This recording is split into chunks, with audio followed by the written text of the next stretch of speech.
For the department, yun po. Napapagod na yung mata ko, lumiliit na. Hindi ko na mabasa yung maliit. Sandali lang po.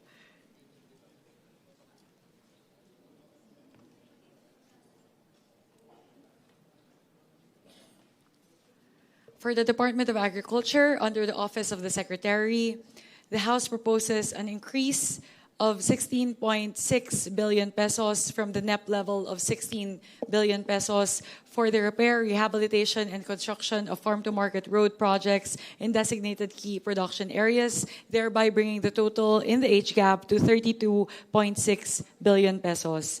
Next would be a proposed 50 million peso increase in the PAEF on the National High Value Crops Development Program, thereby increasing it from 601.9 billion in the NEP to 651.89 billion in the HGAB. Next, and very important for the House, would be the next item, which is to institute a 10 billion peso fund for the presidential assistance to farmers and fisherfolk. This is important because at 7,000 pesos per beneficiary, we will be able to service almost 1.3 million farmers. Next would be Office of the Secretary lang po muna tayo. Yeah. So those would be the three major amendments proposed by the House on the part of the Department of Agriculture under the Office of the Secretary. Thank you, Chairperson Mika. We now present the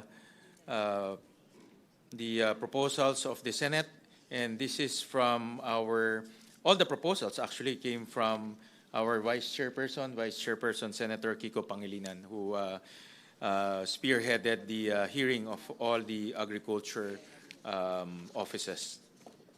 So, for the implementation of Kadiwa ni Ani at Kita program,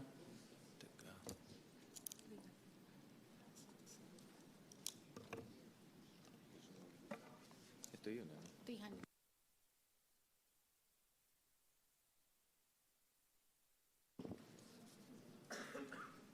First Office of the Secretary is 160 billion pesos.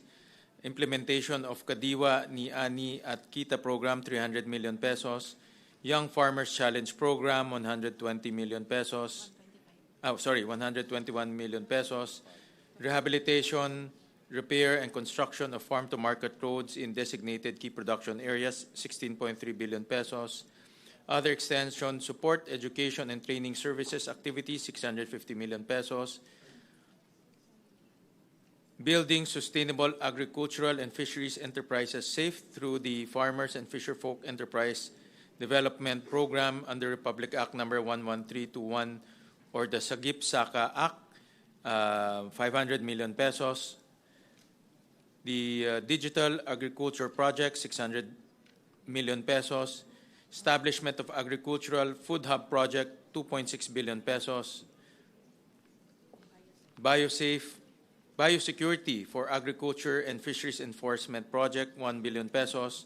PSS on the National High Value Crops Development, 1 billion Development Program, 1 billion pesos.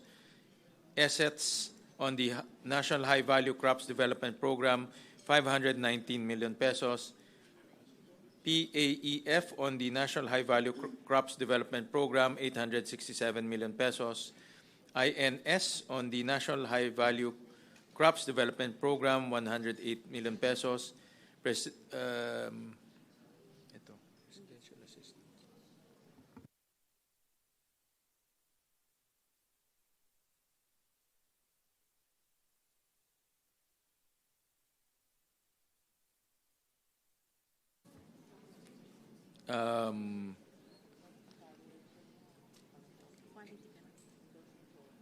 Okay. Yes, we quality control and inspection and insurance of regulatory documents, 766 pesos. Animal welfare supervision and accreditation program, 10 million pesos. That's it, Mr. President. Mr. President, Well, Mr. Chairman, well, that's the end, Yes, as you mentioned. yes, No? yes, Just to mention, the very last one was this representations amendment. And I just want to mention, because it's a first of its kind, it's animal welfare to provide assistance to private animal shelters that have demonstrated exemplary performance in delivering care, protection, and rehab services to animals. This is the usual domestic animal situation where they're abused, walang matakbuhan yung mga tao, walang tumutulong, walang financial assistance. So this is a first small pilot project that will put under DA the responsibility to vet these shelters and then to provide them with the financial assistance to help them do the job that many of them are already doing very well. Yun lang, Mr. Chairman. Thank you, Senator Pia. So, Mr. any Chairman. comments? Yes. Yes. Mindanao, Mr. Chairman, has a population of 26 million Mindanaonons, comprising 22% of the 119 million Filipinos. Mindanao contributes to our GDP in the tune of 18 to 19%. But this and the net that was provided to us only gave Mindanao, out of the total pie for the DA, 15.2%. So I asked Secretary Laurel on this, and he said that there are also funds lodged in the office of the Secretary to be able to give justice to Mindanao. Imagine 15.4, and we are the breadbasket of our country. 50% of the corn, Mindanao. Coconut, 50%. Rubber, almost all from Mindanao. So, Mr. Chairman, I would like to know whether the Senate has considered you being the representatives of the entire Filipino nation in general. Have you been able to see how Mindanao as a region, 6 regions in the island of Mindanao, how we are able to give to our farmers and fisher folks more than the 15.4%? So I would like to ask that here in this forum, because we are now in the Bicam. And so therefore, we cannot continue to have this kind of an inequitable distribution of the DA pie to only have 15.4% for Mindanao. So we would like to know from our chairman whether that was also taken by the Senate and whether there are also moves to be able to give justice to Mindanao, because we have the most number of farmers and also fisher folks. So therefore, those are the things that I would like to bring to this August Assembly of the Bicam. It is not really equitable to only have 15.4.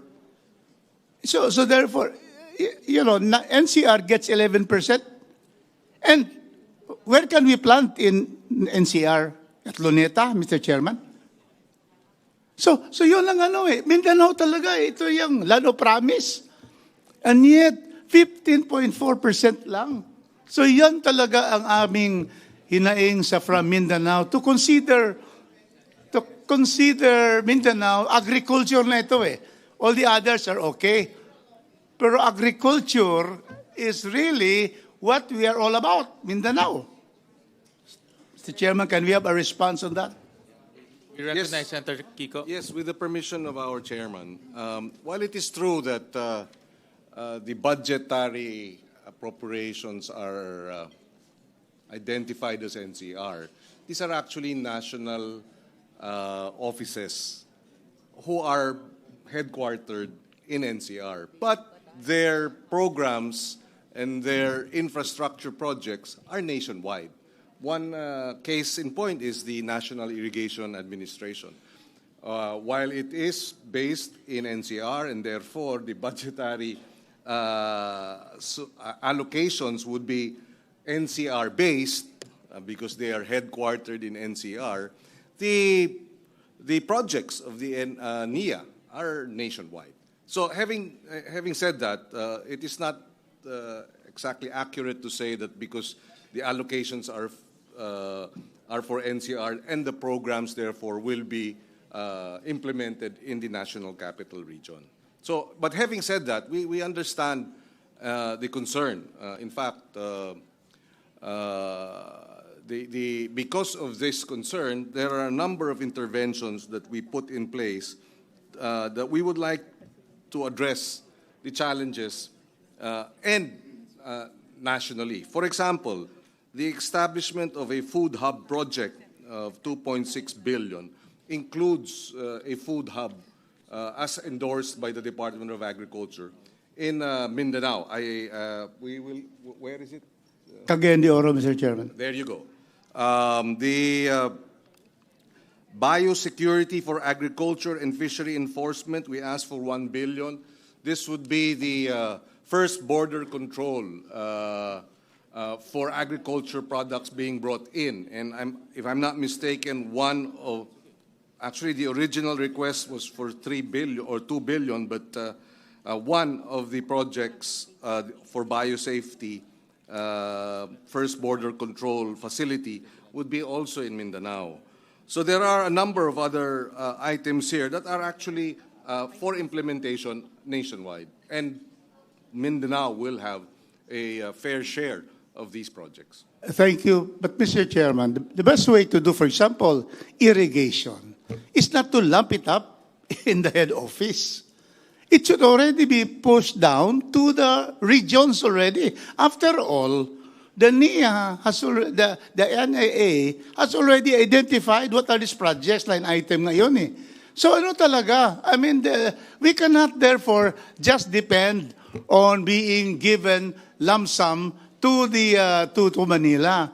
NIA. Then it should go to the regions, including Mindanao. So that is what we are asking. Because when you put it in the head office, the problem there is that it becomes a pork barrel of the one holding the funds. And you have to plead to them. And we are very far from Mindanao. So that is what we should do. Probably how we can do that this time, Mr. Chairman, so that we will be able to have affirmative action to the needs of Mindanao, its farmers, and its fisher folks. So that is what I would like to appeal to our senators. That clear very clear talaga eh, 15.2%. So how can that be, considering if you go to equitable distribution by population under the principle of taxation by representation, then we should be able to at least get 22%, because that is the population percent of Mindanao. 26 million, which is 22% of the 119 million Filipinos. So that's what we like to ask, how we are able to do that, so that it will be right there, so that people, us from Mindanao will see, NIA, okay, ito yung amount.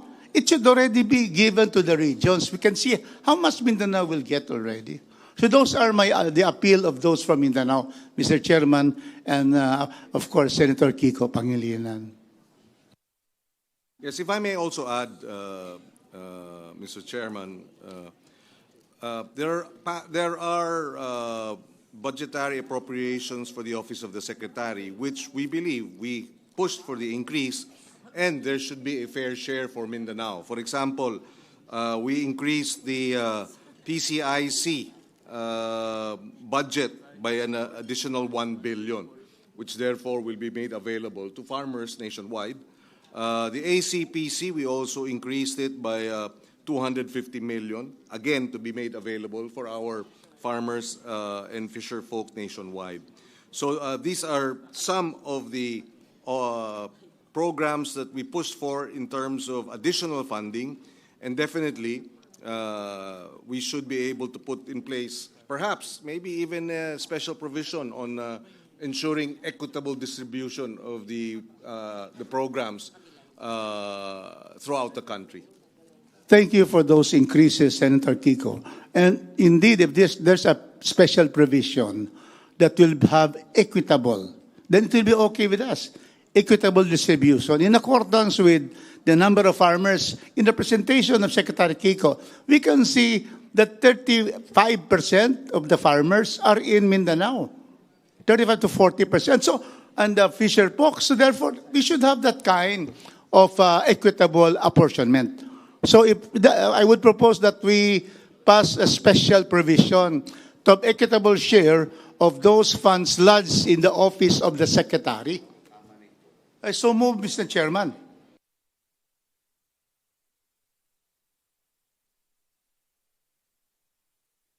Subject to the wording, so that we don't, so we can also give the secretary some flexibility. We agree in principle to the special provision. Thank you. Let's have a special provision subject to the consultation with the secretary, because actually the secretary realized this when I brought this up in the House, and he pledged, in fact, that there will be more in addition to the 15.2%. He will be giving more. But in the special provision provides so with a language that is acceptable to the secretary, then we are very thankful to the Senate and the House for having that provision. Medyo equitable naman ang distribution.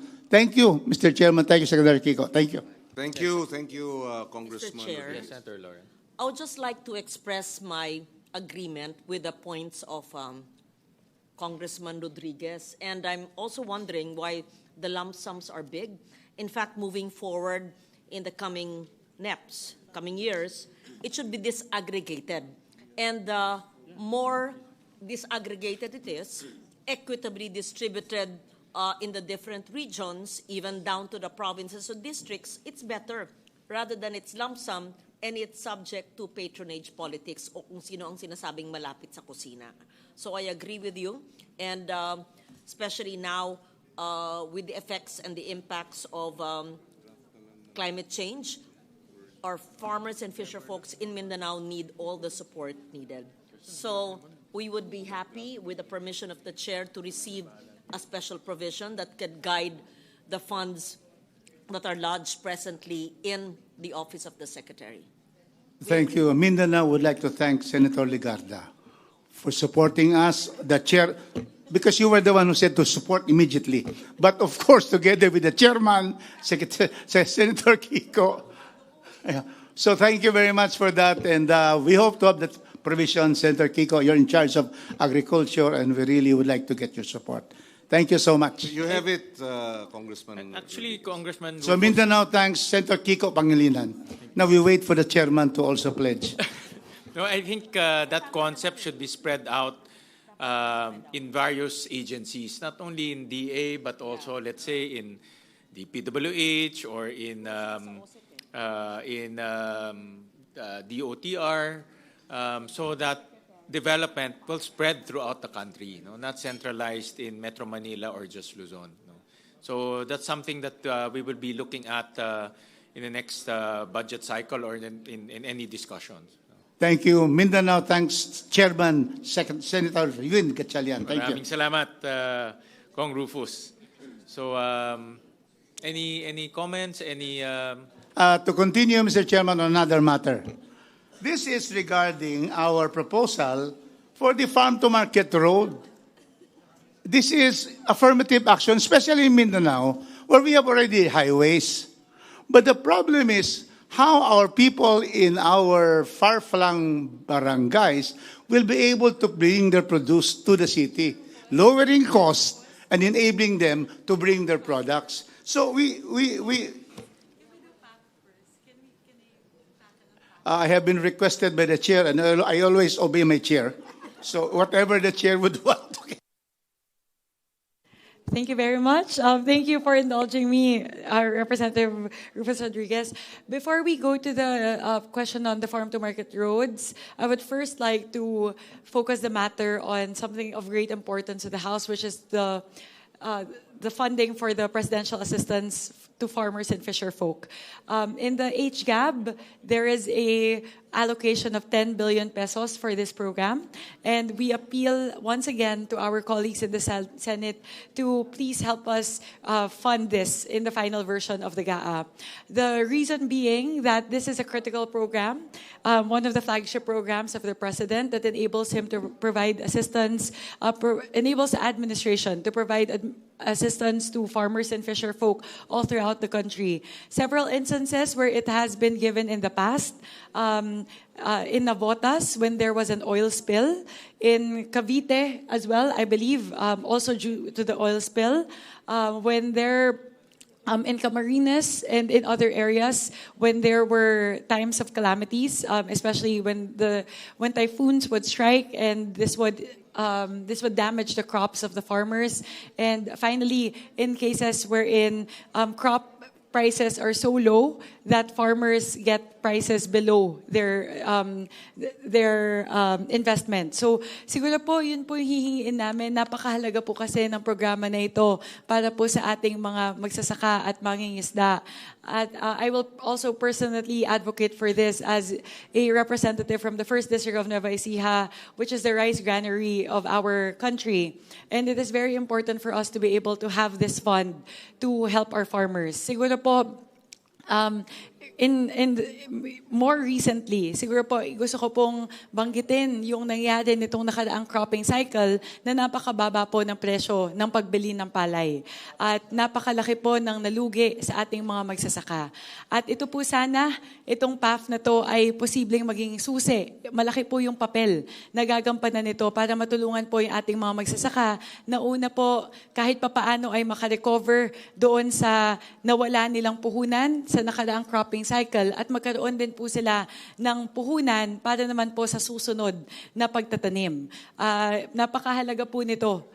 At siguro po nung isa-cite ko na din po yung nakaraan, nung natamaan po ng Bagyong Carding, yung aming distrito, halos higit 1 bilyon po yung nasalanta na mga pananim at mga bukirin. At kung meron po sanang PAF nung mga panahon na yon na agad-agad po na pwedeng mai-disburse para po matulungan yung ating mga magsasaka, napakalaking tulong po sana nun para sa mga nasalanta ng bagyo. And sa parte naman po ng mga magsasaka, napakalaki po na itinulong nito doon po sa mga natamaan ng oil spill. Kasi hindi po sila makapagpangisda. Kaya po ilang buwan po, mahina na yung ilang buwan na hindi sila makapamingwit. Makapamingwit ba yung term pag malakihan? Pero hindi sila hindi sila makapangawil sa kanila pong mga karagatan dahil po doon sa oil spill. So, ang aming pong proposal, ang aming panukala ay itong 10 billion pesos po na ito ay hahatiin po sa 7,000 pesos bawat benepisyaryo. At ito po ay, ang represent po nito ay 1.3 million farmers na pwede po nating matulungan sa taong 2026. Kaya umaapela po muli ang aming delegasyon mula sa Kongreso na sana po matulungan po kami ng aming mga kasamahan sa Senado na sa pinal po na version ng ating budget ay maipasok po yung 10 billion pesos para sa presidential assistance for farmers and fisherfolk. Maraming salamat po. May we hear from our colleagues from Mindanao? Sorry, I'm sorry, Senator. I think Senator Kiko first, and then If I can, Senator yes. Lorne. Well, we were reviewing the first. It was not in the net. I think it was considered after the series of typhoons, calamities, and the drop in palay prices, which happened after the NEP was prepared. No, so our concern there was how do we secure, where do we source the money? But having said that, my initial inclination really was to endorse it precisely because talagang hirap na hirap yung ating mga farmers and lalo na sa palay prices, no? Bagsak na bagsak talaga, luging-lugi. Ayaw na nga magtanim muli, no? And then sunod-sunod yung bagyo. There are some concerns, however, in terms of the implementation. For example, sa RCEF of 2025, up until today, of the 13 billion that was supposed to be released, including for our rice farmers, 6 billion for cash assistance. The entire 13 billion has yet to be released. And of the 13 billion, machinery, seedlings, etc., 6 billion is cash assistance. Hindi pa na ibibigay. So, how do we now reconcile giving them an additional 10 billion for 2026? We have not yet been able to give them the 6 billion for 2025. So that's one concern that we were raising. No? The other is the 2024 releases of cash assistance. The COA has found that about 58,000 recipients of the assistance should not have received the amount. And that's a total of about 293 million pesos worth of assistance that went to non-farmers or non-qualified farmers and the like. So these are some of the concerns that we were contemplating with respect to this particular how do you call it, budgetary appropriations. Now,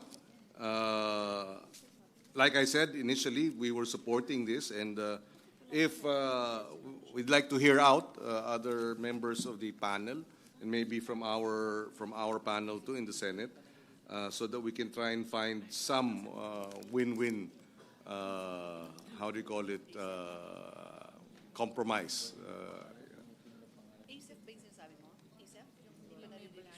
No, the RCEP. RCEP. The Rice Competitiveness Enhancement Fund, 30 billion should be allocated. 13 billion has not been released for 2025, and of the 13 billion that has not been released, that includes seedlings, fertilizers, farm inputs, equipment, and 6 billion pesos worth of cash assistance. So these are the challenges, and the issues that surround our decision regarding the 10 billion additional assistance for farmers and fisherfolk. In principle, we have no argument that they need the support.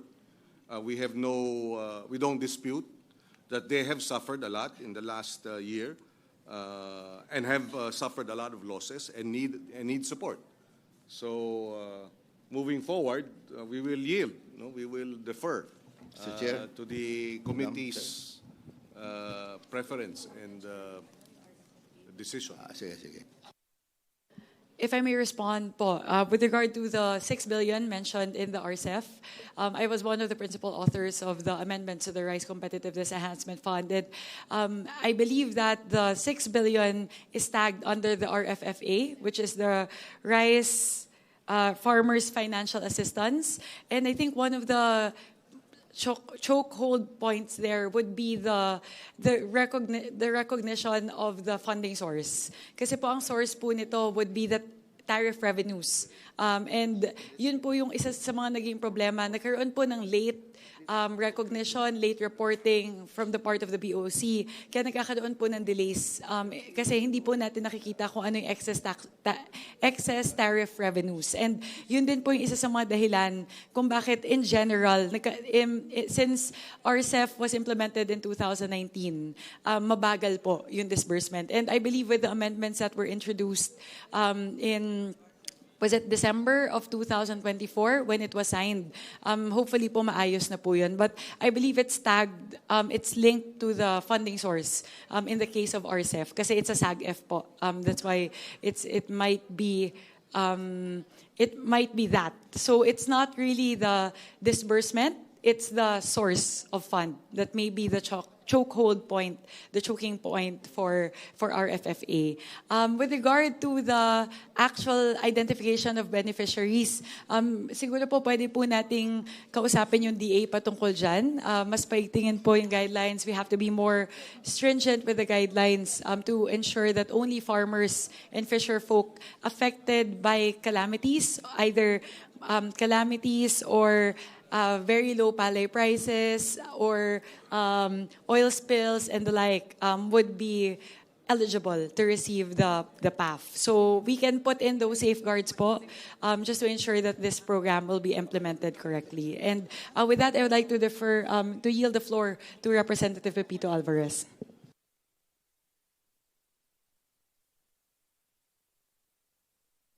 Sorry, follow-up lang.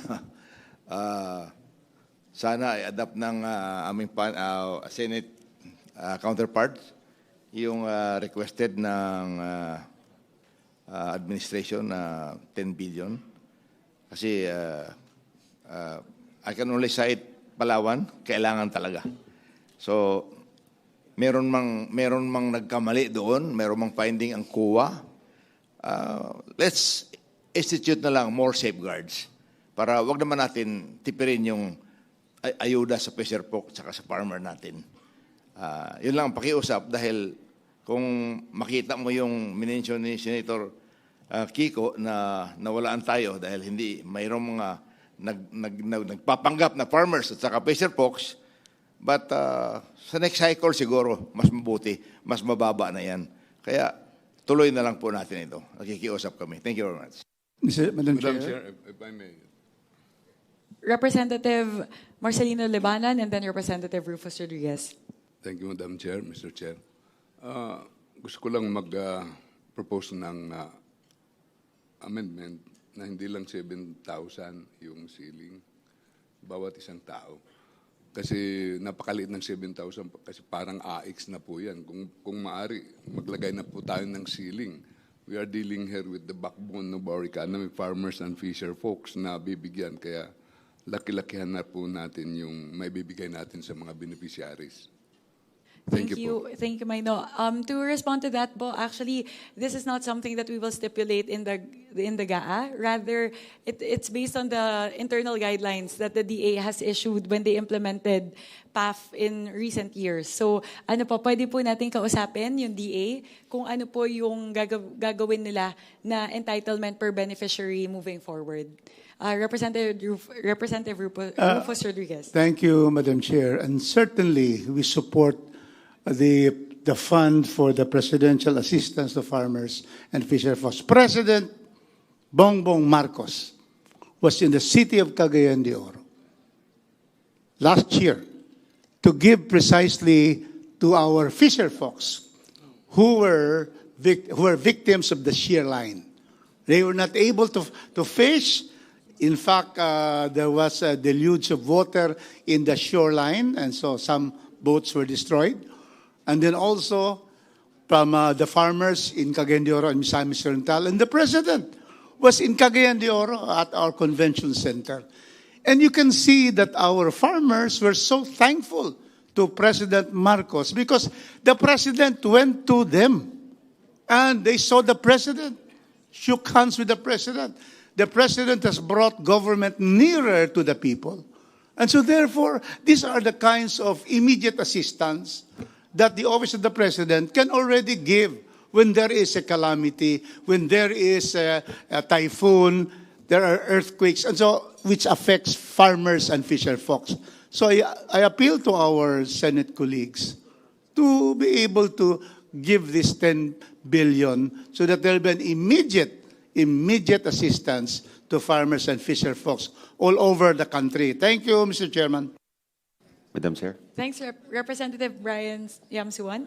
Yes, as former chairman of the Committee on Aquaculture and Fisheries in the House of Representatives in the 19th Congress, I really say kailangan talaga the need for additional funding for especially our fisher folks.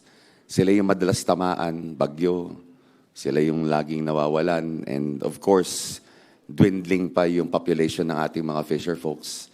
Almost 70% ata ng ating fisher folks ngayon, 50 years old and above na ang mga edad nila at konti na lang po ang talagang pumupunta dun sa sektor na yon. And I think with this additional funding, we can, kumbaga, give them a lease on life doon sa kailangan nila para sa pang-araw-araw. And I support my colleagues, especially the move of our chairman, Mika Swansing, to really give this additional funding kasi talagang kailangan nila. And we also ask for your consideration for the approval of this budget. Senator Amy? Yes, Mr. Chair. Alam naman ng lahat na pinaglalaban ko ng todo ang ating mga magsasakat ng isda dahil ako'y nagmula sa isang rural, agricultural na constituency. No? Hindi naman namin mapagkaila yan. Subalit, tinatanong ko lamang, ang pangalan nito, Presidential Assistance to Farmers and Fisher Folk. Kung tunay nga na prioridad dito ng administrasyon at presidential assistance pa ang pamagat nito, bakit hindi sinama sa NEP, which is otherwise known as the President's budget? Go ahead, Senator Kiko. Yes, allow me to explain what the Secretary shared with us, no? Precisely because of the impact of the drop in palay prices and then the series of typhoons, calamities, floods that happened after the NEP was submitted. My understanding is Malacanang felt the need to allocate this additional budgetary support. So it came after the DBCC had submitted the Yes, draft. yes. And, Because the typhoons came after and the drop in palay prices came after. well, that being the case, therefore, why did our committee report not include it? Well, the subcommittee of which I chaired endorsed it, but because of fiscal space, and the discussions were the discussions were such that may AX na, no, hindi na implementa ng tama yung pag-distribute ng assistance and a number of other considerations. The committee, I deferred to the chairman, but now we're discussing it again, and he's open to my previous suggestion that we include it and endorse it, Mr. President. Okay, nagtatanong lang naman at alam naman ninyo mas radikal ang aking panukala para rito, kundi ang akin hindi yung one-shot deal na 7,000 na sa pakiwari ko, hindi naman magtatagal ng 1 buwan para sa pamilya ng 5, no? Hindi naman magtatagal yan, hindi talagang solusyon.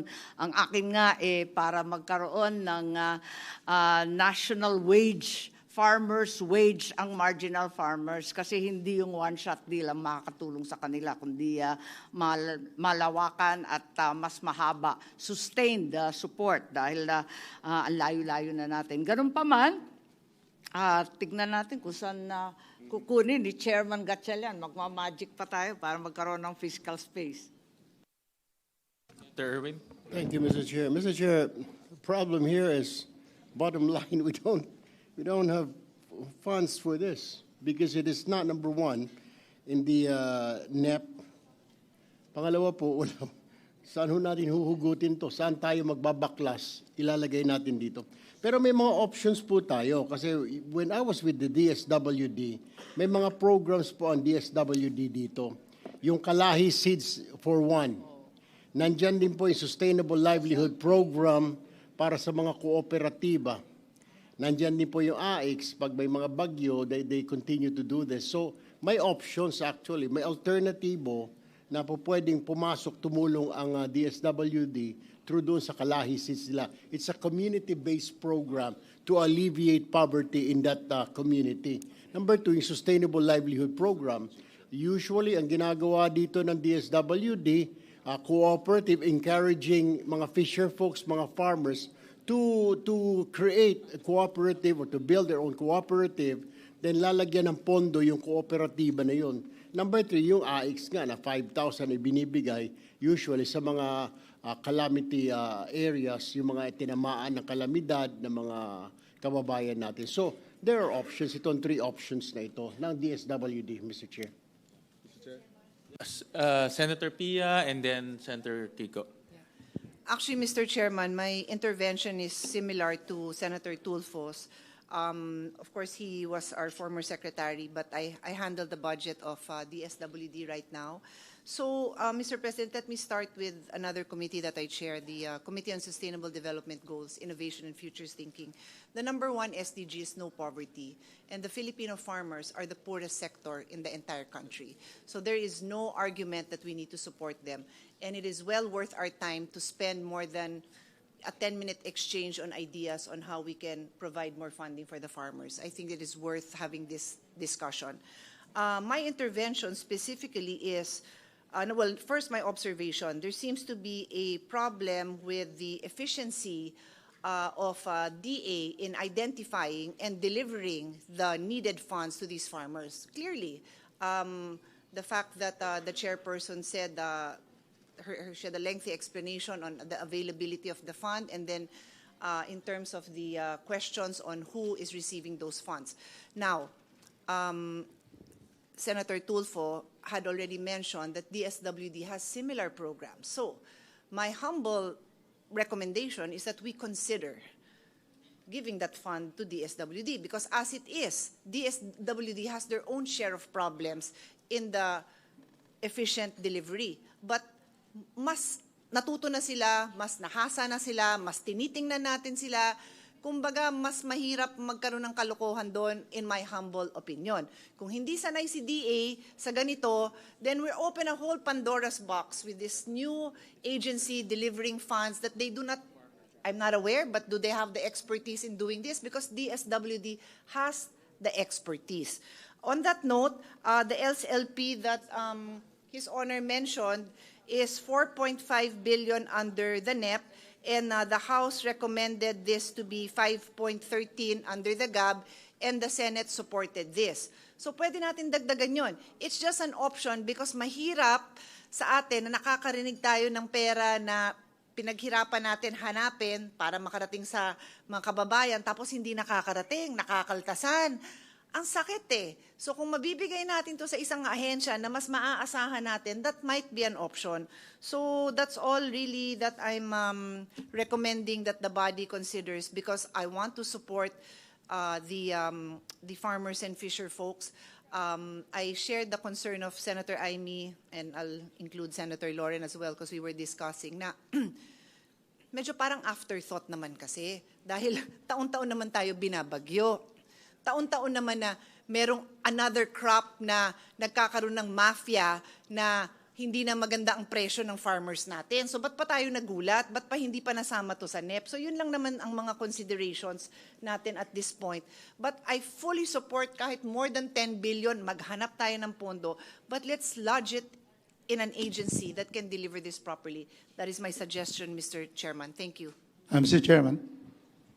Yeah, with due respect to Senator Cayetano, in the case of Cagayan de Oro, Misamis Oriental, the DA has the expertise more than the DSWD.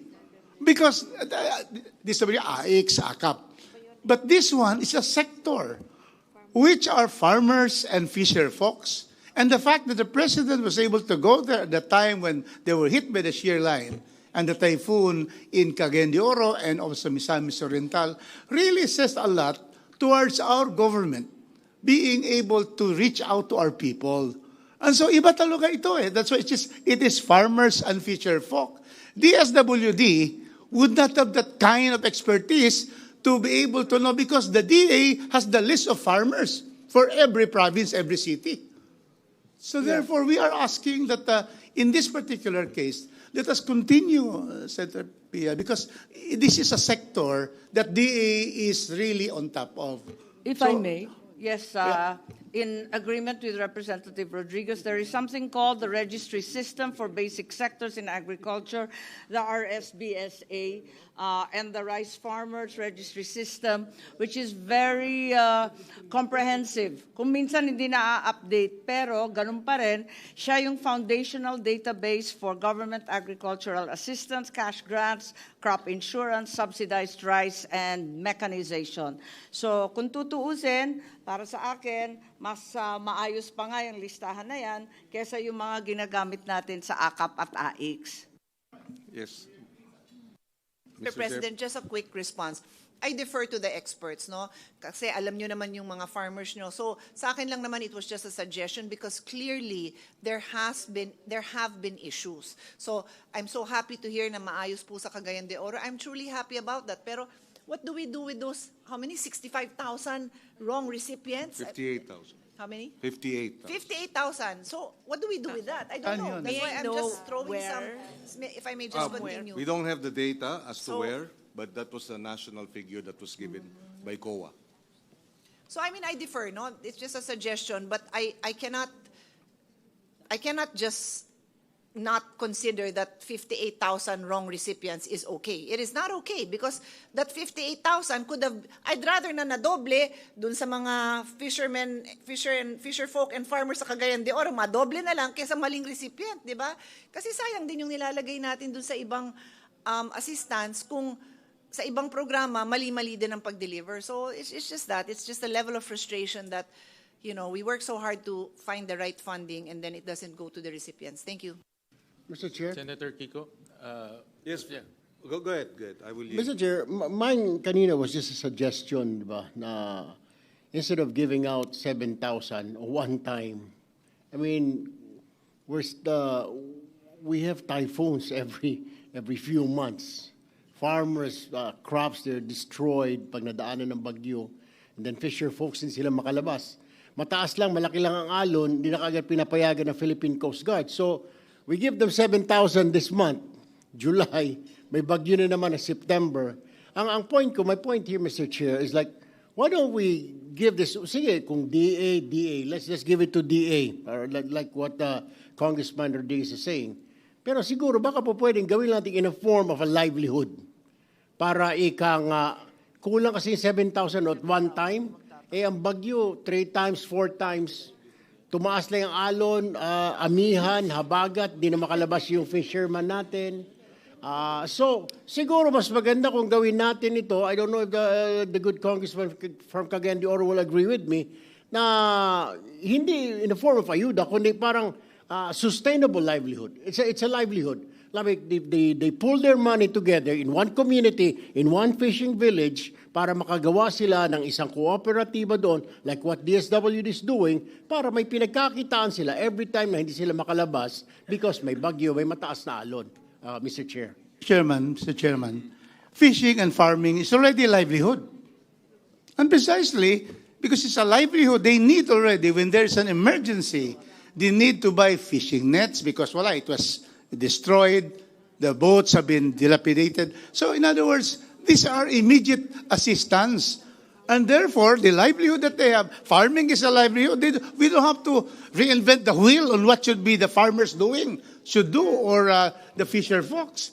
And that is why I'm saying that probably let us continue with this and probably just have, make the DA probably be more attuned to really singling out and getting who are really qualified, so that your 58,000 will not follow. But the concept itself is an immediate need for the livelihood of farmers and fisher folks. Thank you, Mr. Chair. Mr. Chairman. Thank you. Chair. Yes, Senator Kiko. No, and just to add to the points raised earlier by Senator Pia Cayetano, Senator Amy Marcos, on the matter of this being a stopgap measure. It is calamity cash assistance to address a real need, given that bumagsak ang presyo ng palay, hirap ang ating mga magsasaka. But I share the view that this is a short-term stopgap measure. And strategically, we will have to do this every year, considering every year the storms get worse, get more destructive, and the like. And that's why I said this during the hearings, that if this is 10 billion, maybe we should, of course, this is just putting it out there, and hopefully in the future we can get the support of both houses to address this. Why not allocate 5 billion pesos for capacity building of farmers and fisher folk cooperatives? In other words, give the DA the power to manage, to provide developing of co-ops, or allocate another 10 billion for extension service. In other words, expand the extension service capacity of our DA, not in the regional level. Bring them down to the municipal level, so that extension service funded by the national government will reach our farmers down to the grassroots. This, I think, in the long run, we're putting money for strategic, sustainable interventions. This is a stopgap intervention. But anyway, having said that, it is still needed anyway. But I think if we wish to address the challenges of agriculture in a strategic and sustainable manner, we have to put more money into organizing them, building their capacity, put more money in extension service so that government can be with them in the grassroots, put more money in, yes, mechanization, but what What use is mechanization if they're not organized? What use is all the other interventions, drying facility, if they're not organized? And therefore, strategically, we'd like to see that. And yes, the poorest sectors are the farmers and fisher folk. Ang national poverty incidence natin is 16%, but in the sector of farmers and fisher folk, it's 27%. It's pretty much double the poverty incidence in both farming and fishing. And unless we secure our producers, our food will always be expensive. And therefore, well, for the record, Mr. Chairman. Senator Amy? Yes, thank you very much, Chairman Gatchalian. Papayag ba kayo kung i-transfer ang 10 billion mula sa AIX o di kaya iwanan sa AIX at lagyan lang ng stipulation na para sa farmers yung 10 billion since we cannot find fiscal face? Pwede ba yun? Kasi ang nangyari ngayon, pumasa yung free funeral. Yung free funeral services papasok sa AIX yun. Walang bagong pondo yun kasi wala ngang pera for the free funerals. So it's a part and parcel of AIX now.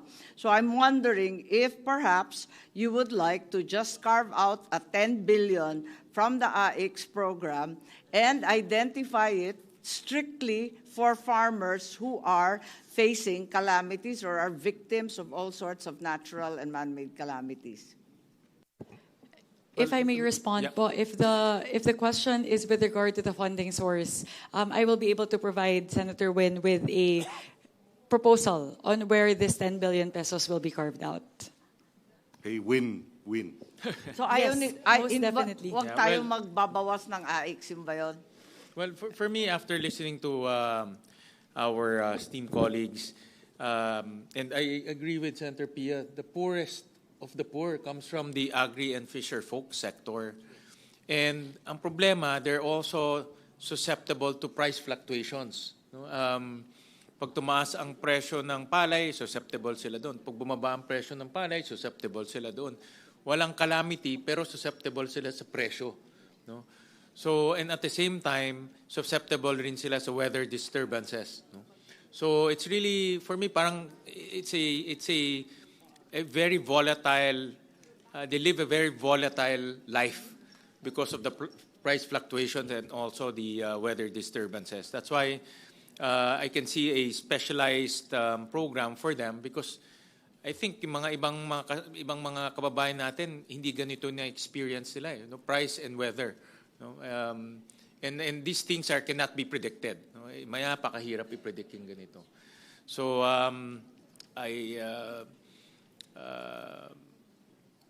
for me, I see the benefit of this program, no, especially for our farmers and fisher folks. No. So, Thank you very much, Senwin. And with that, I would like to reiterate my motion to include the 10 billion pesos for the presidential assistance to farmers and fisher folk to the final version of the Bicam. Madam Chair, you did indicate that you had identified a funding source. Can you share it with us? I will be able to give it, these will be derived, actually po, lahat po kasi yon. So I will be able to disaggregate it from 10 billion. It might be a little bit difficult to lay out all of it, but most definitely, I can assure. Happy to wait, but so far, wala pa tayong binabawasan, puros dagdag po. There's the 4 billion under the NFA as proposed in the GAB. That's a Yung huge source. DepEd 29. Not DepEd, definitely. May NFA po. bawas na yung DepEd sa version natin, di ba? But that's definitely not going to be the source for the 10 billion. It's the 4.5 billion in the NFA. Kasi po we placed that initially in the HGAB. However, given that there's no enabling law to facilitate that, that can be a big source. for one is I see the flood control projects. That's definitely the source. We also saw. I'm sure you're all in receipt of the statement of the Public Works requesting that their budgets be restored. Yeah. They've just put it out, Yeah, I think. yeah, I saw that. So, and also inefficient utilization of funds from various agencies. As we go along, we'll see those also. I can guarantee for rest assured that we will be able to not carve out, we have already identified a funding source for the 10 billion under PAF. So with that, I reiterate my motion to include the 10 billion pesos for the presidential assistance to farmers and fisher folk in the final Bicam report. If that is the case, Mr. Chair, then I move to approve to be included the presidential assistance to farmers and fisher folks. Thank you, Senator Erwin, and duly seconded by our colleagues. Thank you, Senator Kiko. In fairness to Senator Kiko, he studied this very carefully and recommended it to the committee. So the motion is approved. Thank you very much. Thank you Madam very Chair. much to our colleagues in the Senate and to Senator Kiko Pangilinan for helping us as well craft this particular program. Madam Mr. Chair. But before we go to the other item, Okay. may I tanong would like lang ako. to Because this will be a presidential assistance for farmers and fisher folks. May provision po yung Senado na bawal ang politiko magbigay ng ayuda. Kasama po ba ito or may provision kayo na except the president? Kasi ang sabi ni Congressman Ropos, ang presidente mismong namimigay, yan ang pinaka-numero 1 ng politiko po natin. And we were there. Harmonize the intention of this program with the special provision, but that's a good point. Yeah, we'll harmonize it. Yeah, thank you, Mr. Chair. Kasi baka ma-miss out natin po ito. Napaka-importante po ito. See, this is symbolic when the President gives this aid to our farmers and fisher folks. We'll harmonize the program with the special provision. Yes, Senator Pia? Yeah, Mr. Chairman, I just want to put on record that I was messaging Secretary Rex Gatchalian of DSWD regarding my idea that DSWD might be able to assist. And he said there's already a precedent for that, wherein they have assisted DA, and the list of farmers and fishermen were given to them and they would do the payout. So just to put it on record, and perhaps Senator Kiko can just relay this to the Secretary, that if it is an efficient way in some other areas, then why not? So just to put it out there. Thank you. Yes, we will relay the same, Senator Pia, to Secretary Kiko. Madam Chair, very short lang to. Representative Javi Benitez. I'd just like to share because coming from the province of Negros Occidental, we're facing a perfect storm. Na may low, poor cane quality, mababa yung prices po namin. We've been hit by the calamity. So I hope na hindi lang sa palay farmers but dito rin po sa ating mga sugar farmers. At hindi natin pwedeng sabihin na they can do other things because they've been doing this for many years. So kailangan po nila yun. So I hope na makonsider din po ng not only legislative but even the executive for sugarcane farmers. Yeah, Yes, thank you. I understand the amount. The assistance is for all, not just rice farmers, in farmers and fisher folk, precisely because lahat tinamaan ng bagyo, apart from yung bagsak ng palay prices.